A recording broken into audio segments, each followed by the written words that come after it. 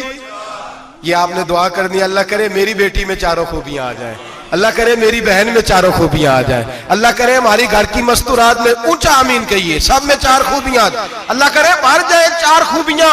میرے حبیب نے فرمایا جو بی بی ضروریات دین کا علم جانتی ہو, دوسری خوبی اس بی بی کے اندر یہ ہو کہ وہ بی بی اپنے خامن کو راضی کرنے والی ہو. تیسرا فرمایا اس بی بی میں خوبی یہ ہو کہ اللہ کے محرمات کا خیال رکھتی ہو, حرام میں نہ پڑتی ہو. چوتھا فرمایا پردے کی پابند ہو. فرمایا جیسے ہی وہ مرتی ہے عرش کا مالک اس سے حساب ہی نہیں لیتا, اسے بغیر حساب کتاب ہی جنت عطا فرما دیتا ہے.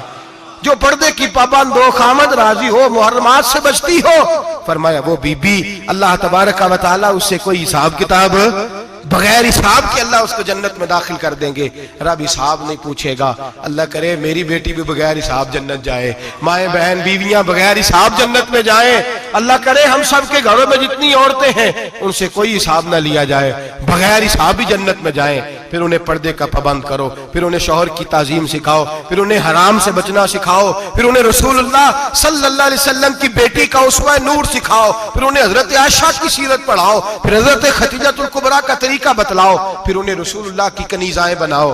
اللہ کرے ہم یہاں سے جمعہ پڑھ کے جائیں تو ہمارے ہاتھ میں ایک برقع بھی ہو, ہمارے ہاتھ کے اندر جو ہے وہ ایک بڑی چادر بھی ہو. اماں کو کہے اماں یہ چادر رکھ, اس سے نقاب اوڑھ کے نکلنا. اللہ کرے چودھری صاحب سرپنچ صاحب کی پنچایت میں کوئی ایسا مقدمہ بھی آئے جو آ کے کہے میں بیوی نہیں رکھ سکتا, یہ پردہ نہیں کرتی, یہ کہیں مجھے بھی عذاب میں مبتلا نہ کرے. اللہ کرے شوہر اس طرح کا غیرت مند بنے, وہ کہے خبردار خبردار, اگر تو دروازے سے نکلی اعلیٰ حضرت امام اہل سنت مجدد دین و ملت میرے اعلیٰ حضرت سے کسی نے پوچھا تھا کہ حضرت جی بی بی نعت پڑھ سکتی ہے؟ فتاوی رضویہ کی 14ویں جلد, بی بی میلاد پڑھ سکتی ہے؟ میلاد. اعلیٰ حضرت نے فرمایا اگر بی بی میلاد پڑھ رہی ہو, نعت پڑھ رہی ہو اور اس کی آواز غیر محرم کے کانوں تک جا رہی ہو, فرمایا اسے ثواب نہیں ہوگا, اسے حرام کام کرنے کا گناہ دیا جائے گا. بی بی کو منع ہے, وہ نعت کی آواز بھی عورت کا ہی نہیں پڑتا, دین میں تو عورت کی آواز کا بھی پردہ ہے. دین میں تو عورت کی حضرت سیدہ زینب, حضرت فاطمہ کی وہ لخت جگر جو میدان کربلا میں امام حسین برابر کی شریک رہی سیدنا امام حسین کے ساتھ. یحییٰ بن معین کہتے ہیں میں 15 سال تک حضرت زینب کا پڑوسی رہا ہوں. 15 سال. گھر برابر ہوتا ہے نا, بندہ بی بی دیکھ ہی لیتا ہے. وہ بی بی کبھی پردہ ڈال کے جا رہی ہے دوائی لینے, کبھی نظر آئی جاتی ہے. کہتے ہیں 15 سال میں سیدہ فاطمہ کی بیٹی کا پڑوسی رہا ہوں, میں نے کبھی برقعے میں چھپی ہوئی زینب بھی نہیں دیکھی, برقعے میں چھپی ہوئی زینب بھی کبھی نہیں دیکھی. حضرت عبداللہ بن جعفر طیار جناب علی المرتضیٰ کے بھائی تھے, ان کے بیٹے کے ساتھ ان کا نکاح ہوا تھا, بیمار ہو گئی تو حضرت عبداللہ کہنے لگے زینب چل تجھے حکیم کے پاس لے جاؤں, طبیب کے پاس لے جاؤں. تو حضرت زینب کہنے لگی آپ جائیے میرا حال بتا کے دوائی لے آئیے. تو حضرت عبداللہ جعفر طیار کہنے لگے شریعت میں گنجائش ہے ڈاکٹر کے پاس جانے, حکیم کے پاس جانے کی گنجائش ہے, تو چلتی کیوں نہیں؟ تو حضرت زینب کہنے لگی شریعت میں گنجائش تو ہے پر عبداللہ میری مجبوری یہ ہے کہ میں فاطمہ کی بیٹی ہوں. شریعت میں گنجائش تو ہے پر میری مجبوری یہ ہے کہ میں حسین کی بہن ہوں. شریعت میں گنجائش ہے پر میں حسن کی بہن ہوں. شریعت میں بڑی گنجائش ہے پر لوگ مجھے محمد عربی کی نواسی کہتے ہیں.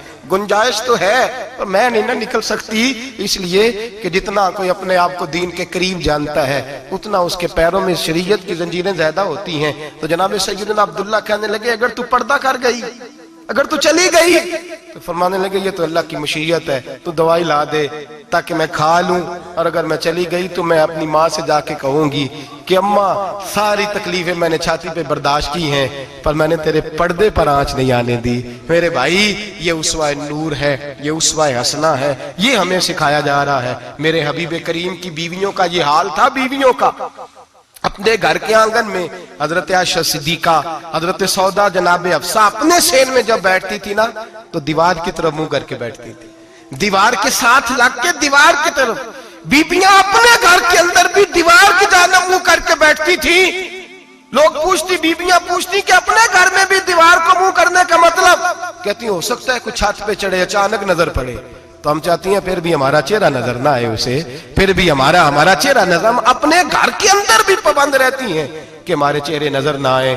خدا را بڑے پیسے زندگی میں لوٹائے ہیں، 1000 1500 برقعے پہ بھی خرچ کرو، وہ گھر لے جاؤ، وہ اماں کو بھی دو، بہن کو بھی دو، بیوی کو بھی دو، اس کو کوئی یہ پہن لے، اس لیے کہ جب تو حضرت فاطمہ کے طریقے کا پردہ کرے گی تو تیرے آنگن میں سیدہ زینب کی طرح کی بیٹیاں پیدا ہوں گی، وہ اس سنت پہ چلنے والی بیٹیاں تیرے آنگن میں آئیں گی۔ خدا را میرے بھائی آج یہ نیت کرو، یہ ارادہ کرو، اور اپنے گھروں کو پردے کا پابند بناؤ۔ اگر ایک بیٹی پردہ دار ہو گئی تو کئی خاندان پردہ دار ہو جائیں گے، اگر ایک بیٹی پردہ دار ہو گئی تو کئی گھرانے سنوریں گے، کئی جگہ پہ نور پھیلے گا۔ اے عرش کے مالک، اے میرے محبوب کے خدا، تجھے واسطہ ہے میرے محبوب کی بیویوں کا، اور تجھے صدقہ حضور کی شہزادیوں کا۔ اے اللہ اتنا کرم برسا، اتنی رحمت برسا کہ میرے وطن کی بیٹیاں اور میرے وطن کی مائیں بہنیں بچیاں یہ سمجھ جائیں کہ ہماری نجات صرف حضرت فاطمہ کے برقعے میں ہے، حضرت عائشہ کے پردے میں ہے، سیدہ خدیجہ الکبریٰ کے حجاب میں ہے۔ اللہ کرے یہ سمجھ جائیں، اور یہ جب بھی سجدہ کریں تجھ سے حیائی مانگیں، یہ تجھ سے جب بھی سجدہ کریں یہ تجھ سے اپنے لیے چادر تطہیر اور پردہ تنویری مانگیں۔ اللہ کرے مجھ بے عمل کی منہ سے نکلے ہوئے لفظ کسی کے دل میں تاثیر بن کے اترے، اور پھر دنیا کے اندر یہ رواج عام ہو کہ ہر کوئی پردہ کرے، ہر کوئی با پردہ ہو جائے۔ اے اللہ تو تاثیر نازل فرما، اے اللہ تو عمل کی دولت نازل فرما، اے اللہ ہماری بیٹیوں کو عزت کی چادر عطا فرما، ہمیشہ مدحت خیر الانام میں گزرے۔ دعا ہے یہ عمر درود و سلام میں گزرے۔ آخر دعوانا